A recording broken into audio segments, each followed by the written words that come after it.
Hello friends, welcome back. दोस्तों, आज की वीडियो में हम डिग्रीज़ का इस्तेमाल करके पॉजिटिव डिग्री से कंपैरेटिव डिग्री में किस तरह से हम वाक्यों को कन्वर्ट करते हैं वो सीखेंगे। इससे पहले वाली वीडियो में हमने देखा था कि किस तरह से हमने अगर हमें कोई पॉजिटिव डिग्री दी गई है तो हमने किस तरह से उसको कंपैरेटिव और सुपरलेटिव बनाया था। ये चीज़ हम जान चुके हैं और हमने अच्छे से सीख लिया है कि पॉजिटिव डिग्री को कंपैरेटिव और सुपरलेटिव में किस तरह से हम कन्वर्ट करते हैं। इसके अलावा उससे के बाद एक वीडियो में हमने ये भी सिखाया था आपको कि सेंटेंसेस में कुछ ब्लैंक्स दिए हुए हों फिलअप्स के लिए और डिग्रीज़ फिल करना हो तो उसमें कैसे हम पहचान करते हैं और किस तरह से डिग्रीज़ का सिलेक्शन करके हम उसमें फिल करते हैं उन ब्लैंक्स को। तो हमने बताया था जहाँ पर एज या सो एज आता है तो वो पॉजिटिव डिग्री फिल होती है, या किसी सेंटेंस में दैन कंपैरेटिव कंजंक्शन दिया हुआ होता है तो हम उस दैन से पहले कंपैरेटिव डिग्री का इस्तेमाल करते हैं। या सेंटेंस के अंदर आपने देखा होगा आर्टिकल द का इस्तेमाल हो और ब्लैंक्स दिया हुआ है और डिग्रीज फिल करना हो तो आपको सुपरलेटिव डिग्री फिल करना होता है। तो इसी तरह से आज हम इस चैप्टर में या इस सेशन में ये देखेंगे कि हम किस तरह से किसी पॉजिटिव डिग्री के वाक्य को कंपैरेटिव में कैसे चेंज करते हैं, कन्वर्ट करते हैं। लेकिन इससे पहले मैं आपको ये बताना चाहूँगा कि जब हम दो चीज़ों के बारे में, दो वस्तुओं के, दो इंसान के या दो स्थान के बारे में बात करेंगे तो हम सिर्फ कंपैरेटिव या पॉजिटिव डिग्री वाले सेंटेंस ही फॉर्म कर सकते हैं, बना सकते हैं। आपको इस बात को इस तरह से समझना होगा कि हमारे पास जब दो कोई चीज़ें हैं तो हम ये कह सकते हैं कि ये इतनी ही अच्छी है जितनी अच्छी ये है, या दूसरा वाक्य हम कह सकते हैं ये इससे बेहतर है। हम दो चीज़ों में ये वाक्य नहीं फॉर्म कर सकते कि ये सबसे अच्छी है। सबसे अच्छी वाली बात तब आएगी जब चीज़ें दो से ज़्यादा हों। अगर हमारे पास ये तीन चीज़ें हों इस वक्त हम कह सकते हैं कि इन सब में ये सबसे अच्छी है। लेकिन अगर दो चीज़ें होंगी तो हम सिर्फ ये कह सकते हैं कि ये इतनी ही अच्छी है, या ये पेन इतना ही अच्छा है जितना ये है, या ये इससे बेहतर है। मतलब पॉजिटिव या कंपैरेटिव ही बना सकते हैं अगर हमारे पास दो चीज़ों, दो व्यक्तियों या दो स्थान के बारे में हमें कंपैरिजन करना हो। ठीक है, जब दो से ज़्यादा चीज़ें होंगी तब हम सुपरलेटिव की बात करेंगे। तो आज के इस वीडियो में हमें सिर्फ उन सेंटेंसेस को सीखना है जिनमें दो व्यक्तियों, दो स्थानों या दो वस्तुओं के बीच में कंपैरिजन हो रहा है। तो सबसे पहले हम देखेंगे कि हमारे पास एक सेंटेंस है, बोर्ड पर आप ध्यान देंगे। एक सेंटेंस यहाँ पर लिखा हुआ है और इसका टॉपिक ये है कि positive to comparative, positive degree वाले वाक्यों को हम कंपैरेटिव में किस तरह से कन्वर्ट करेंगे वो देखना है। ठीक है, तो सबसे पहले हम सेंटेंस पढ़ेंगे, Pune is as clean as Nagpur. सबसे पहले हमें सेंटेंस को अच्छे से देखना है और जो इसमें एडजेक्टिव है उसकी डिग्री को पहचानना है। आपको इससे पहले वाली वीडियो में ये बताया गया है जिस सेंटेंस में एज होता है वो पॉजिटिव डिग्री वाला वाक्य होता है। एक बात तो ये है। दूसरी बात ये है कि यहाँ पर दो चीज़ों के बीच में या दो स्थानों के बीच में कंपेयर हो रहा है। तो जाहिर सी बात है जब दो चीज़ों के बीच में कंपैरिजन होगा तो सेंटेंस या तो कंपैरेटिव होगा या पॉजिटिव होगा।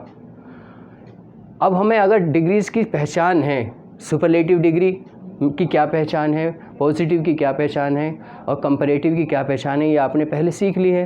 कंपैरेटिव में क्या होता है, ER या IER जुड़ा हुआ होता है और सुपरलेटिव में EST या IST जुड़ा हुआ होता है, या कोई डबल सिलेबल वर्ड होता है तो उसमें कंपैरेटिव में मोर और सुपरलेटिव में मोस्ट जुड़ा हुआ होता है, या कोई ऐसा वर्ड है या कोई ऐसा एडजेक्टिव है जिसके लास्ट में Y है तो हम कंपैरेटिव में IER जोड़कर बोलते हैं और सुपरलेटिव में IEST जोड़कर बोलते हैं। तो हमें यहाँ देखना है कि ना तो यहाँ इसमें ER जुड़ा हुआ है ना इससे पहले आर्टिकल द है, तो सीधे बात है। और हमने पहचान पहले कर रखी है, सो और एज के बीच में कभी भी पॉजिटिव डिग्री आती है तो क्लियर हो गया कि पॉजिटिव डिग्री का वाक्य है। पहली बात तो ये है, हमने ये पहचान कर लिया पॉजिटिव डिग्री का वाक्य है। ठीक है, अब हमें इसको करना क्या होगा, जब आपको बता दिया गया है जब दो चीज़ों के बीच में बात होगी तो या तो कंपैरेटिव बनेगा या पॉजिटिव। चूँकि ये पॉजिटिव ऑलरेडी है तो अब क्या बनेगा, इसका कंपैरेटिव बनेगा। ज़्यादातर एग्जामिनेशन में ये होता है कि ब्रैकेट में दिया हुआ होता है कि इसको बनाना क्या है। लेकिन जब हमें ये पता है कि ये पॉजिटिव डिग्री का वाक्य है, तो अगर ये लिखा हुआ भी नहीं, कंपैरेटिव डिग्री में कन्वर्ट करना ये ना भी लिखा हुआ हो, तो तब भी हमें ये कंपैरेटिव में ही बनाना है। ठीक है, अब देखिए इसका स्ट्रक्चर कैसे बनाते हैं।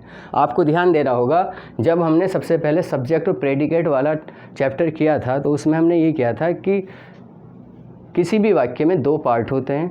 एक वो भाग होता है जिसके बारे में हम बात कर रहे हैं, और एक वो पार्ट होता है उस के बारे में जो कुछ बात कही जाए। मतलब सब्जेक्ट और सब्जेक्ट के बारे में जो कुछ बात कही जाए वो प्रेडिकेट है, और जो सब्जेक्ट जिसके बारे में बात हो रही है वो सब्जेक्ट है। ठीक है, ये हमें पता होना चाहिए।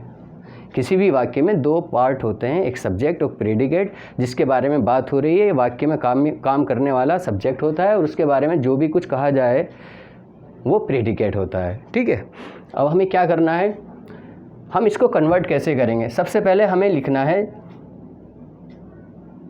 सब्जेक्ट। कंपैरेटिव सेंटेंस में जब हम इसको कन्वर्ट करेंगे तो कंपैरेटिव सेंटेंस का सब्जेक्ट लिखेंगे, और सब्जेक्ट क्या होगा, ब्रैकेट में लिख रहा हूं, पॉजिटिव डिग्री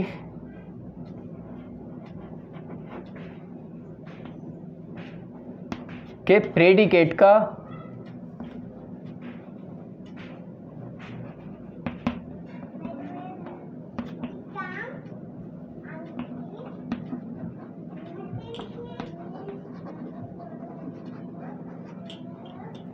सब्जेक्ट तो ये था, पॉजिटिव डिग्री का ये वाक्य दिया हुआ है। तो जब हम कंपैरेटिव का सब्जेक्ट बनाएंगे तो उसमें सब्जेक्ट कौन सा वर्ड होगा, जो प्रेडिकेट में नाउन या प्रोनाउन दिया हुआ है वो यहाँ कंपैरेटिव में क्या बनेगा,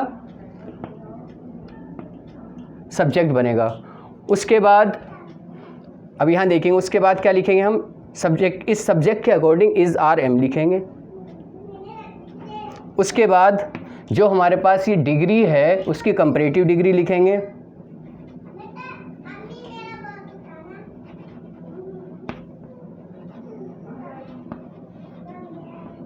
उसके बाद देन लिखेंगे। उसके बाद जो पॉजिटिव डिग्री का वाक्य है उसका जो सब्जेक्ट है वो लिखेंगे।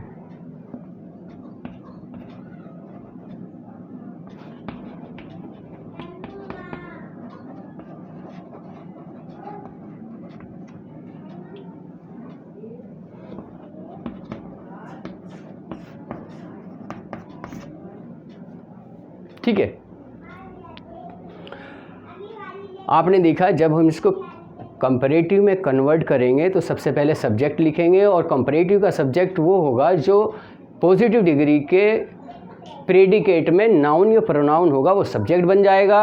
उसके बाद हम इज आर एम लिखेंगे सब्जेक्ट को देखते हुए। तो हमने यहाँ वर्ब लिख दी, इसको इज आर एम ना लिखकर हम लिखेंगे वर्ब लिखेंगे।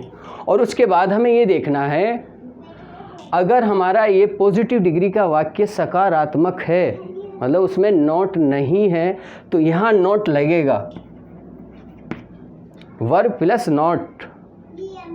अगर यहाँ नॉट नहीं है तो नॉट लगेगा, और अगर यहाँ होता तो यहाँ नहीं लगेगा, उल्टा करना है। ठीक है, उसके बाद कंपैरेटिव डिग्री यहाँ देखेंगे, एडजेक्टिव की जो फॉर्म दी हुई है पॉजिटिव डिग्री, उसको कंपैरेटिव डिग्री में, क्योंकि हम कंपैरेटिव डिग्री बना रहे हैं, इसको कन्वर्ट कर रहे हैं। उसके बाद हमें देन लिखना है। उसके बाद सब्जेक्ट लिखना है। आप कहेंगे कौन सा सब्जेक्ट, सब्जेक्ट जो पॉजिटिव डिग्री का सब्जेक्ट है, यहाँ लिखा हो पॉजिटिव डिग्री वाक्य का सब्जेक्ट। बस अब आप वाक्य बना देंगे। तो क्या हुआ, यहाँ सब्जेक्ट क्या बनेगा, नागपुर। नागपुर सिंगुलर है, आपने लिख दिया सब्जेक्ट कौन सा, पॉजिटिव डिग्री के प्रेडिकेट का। ठीक है, उसके बाद हमें वर्ब लिखनी है। वर्ब क्या है, नागपुर सिंगुलर है, प्रेजेंट में था तो आपको इज लिखना है। उसके बाद आपको बताया है अगर यहाँ पर नॉट नहीं है तो आपको यहाँ पर नॉट लिखना है, निगेटिव में बनना है। उसके बाद कंपैरेटिव डिग्री, ये जो एडजेक्टिव दिया हुआ है इसकी कंपैरेटिव डिग्री, क्योंकि कंपैरेटिव सेंटेंस हम बना रहे हैं। उसके बाद देन लिखना है, उसके बाद आपको क्या लिखना है, सब्जेक्ट लिखना है। सब्जेक्ट कौन सा, पॉजिटिव डिग्री का जो सब्जेक्ट है वो लिखना है।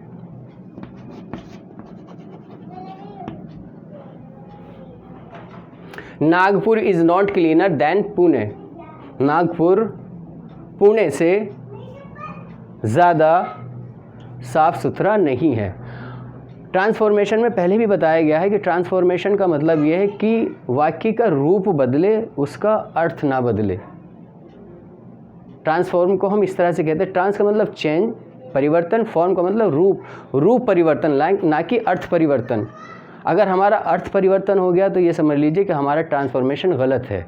अब हम देखेंगे पहले जो वाक्य दिया हुआ था उसका क्या अर्थ था और इसका क्या अर्थ है। अगर दोनों का अर्थ सेम है तो हमारा ट्रांसफॉर्मेशन सही हुआ है, और अगर इसमें कुछ परिवर्तन आ गया है तो हमारा ट्रांसफॉर्मेशन गलत है। यहाँ लिखा था Pune is as clean as Nagpur, Pune इतना ही साफ़ सुथरा है जितना नागपुर। क्लियर। अब हमने जो सेंटेंस बनाया है, Nagpur is not cleaner then Pune, Nagpur Pune से ज़्यादा साफ़ सुथरा नहीं है, मतलब ये कि दोनों बराबर हैं, जितना पुणे क्लीन है उतना ही नागपुर है, तो दोनों सेम है, इसलिए हमारा ट्रांसफॉर्मेशन सही हुआ। अब हमने ये जो स्ट्रक्चर लिखा है इसको ही बेस मानते हुए हम एक दो सेंटेंस और देख लेते हैं, और इसके बाद ये वाला चैप्टर क्लोज हो जाएगा। जैसे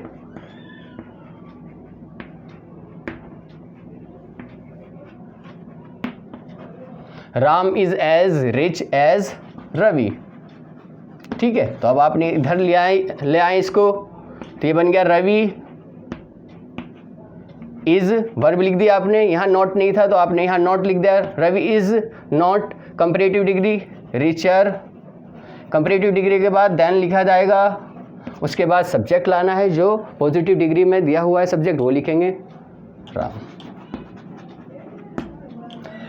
Ram is as rich as Ravi, Ram उतना ही धनी है, उतना ही मालदार है जितना रवि है। और यहाँ हमने जो कंपैरेटिव डिग्री का वाक्य बनाया है उसमें यह है Ravi is not richer than Ram, Ravi Ram से ज़्यादा धनी नहीं है बल्कि दोनों बराबर हैं, रवि भी उतना ही मालदार है जितना राम है। ठीक है, एक दो सेंटेंस और देख लेते हैं, एक सेंटेंस और बनाऊँगा।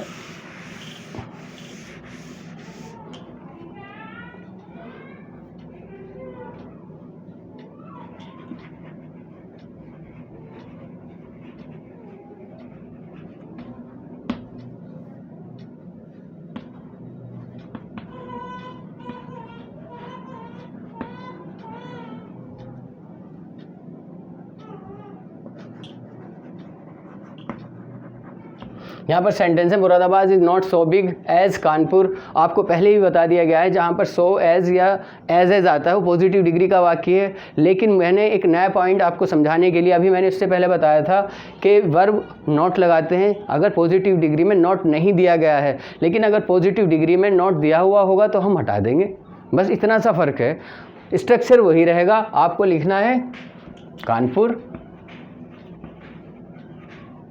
इज़, कंपैरेटिव डिग्री बिग की क्या हो जाएगी, बिगर देन,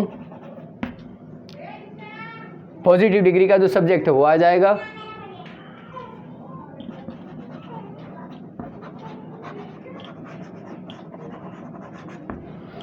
देखिए पहला वाक्य था Moradabad is not so big as Kanpur, Moradabad इतना बड़ा नहीं है जितना कानपुर है।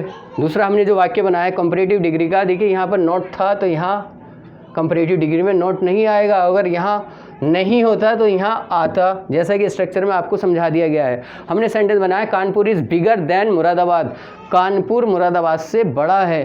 पहला वाक्य था मुरादाबाद इतना बड़ा नहीं है जितना कानपुर है, दोनों का अर्थ एक ही हुआ ना।